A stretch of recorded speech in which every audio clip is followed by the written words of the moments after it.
देश के लिए और देश के अमन चैन के लिए, शांति और भाईचारा के लिए अच्छी बात नहीं है। अभी तो मणिपुर जो पूरी तरह से देश का एक अंग है, जली रहा है, और ऐसी स्थिति में नागपुर में जो घटना सुनने को मिल रही है वो अच्छी नहीं है।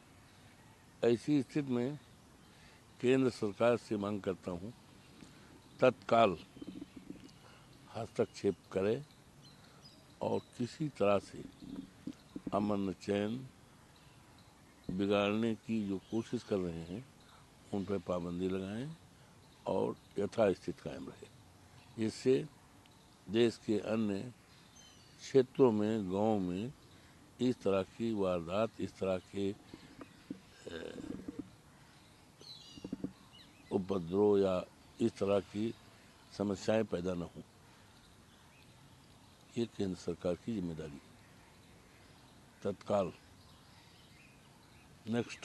सर, उप मुख्यमंत्री एकनाथ शिंदे का कहना है, उन्होंने कहा है कि जिस तरीके से पुलिस पे पथराव हुआ, लगता है ये बहुत बड़ी साजिश है और सख्त कार्रवाई की जाएगी साजिश करने वालों पे।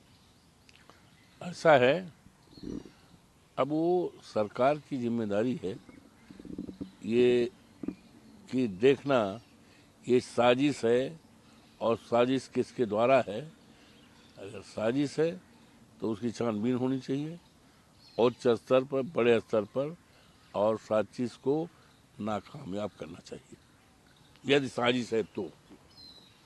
मुख्यमंत्री देवेंद्र फडणवीस ने कहा है कि बतौर सरकार उनकी जिम्मेदारी है कि वो औरंगजेब की मजार का संरक्षण करेंगे, जिसको लेकर विवाद शुरू हुआ, लेकिन औरंगजेब का महिमा मंडन बर्दाश्त नहीं किया जाएगा। देखिए, औरंगजेब का जो मजार है कोई नया तो है नहीं, मजार कोई आज का तो है नहीं। सवाल ये देखना होगा कि कहाँ से शुरुआत हुई, कैसे शुरुआत हुई, तो इसकी जड़ में ये उपद्रव, दंगा या हिंसा का रूट क्या है, जड़ क्या है, और जड़ को ख़त्म करना चाहिए जिससे आपसदारी भाईचारा बनी रहे और देश में अमन चैन, क्योंकि आज देश के सामने बड़ी बड़ी समस्याएं हैं। आज देश के सामने सबसे बड़ी समस्या बेरोजगारी की है। हमारे तमाम करोड़ों नवयुवक पढ़े लिखे बड़ी बड़ी डिग्रियां लेकर के बेकार हैं, उनके हाथों में सरकारी नौकरी नहीं है। आज हमारे सेना का जो वो कर दिया गया है अग्निवीर, ऐसी समस्या पैदा है। आज चीन ने हमारी ज़मीन पर कब्जा कर लिया है, महंगाई का सवाल है, तो देश के सामने बड़े बड़े मुद्दे हैं, तो इस पर ध्यान देना चाहिए।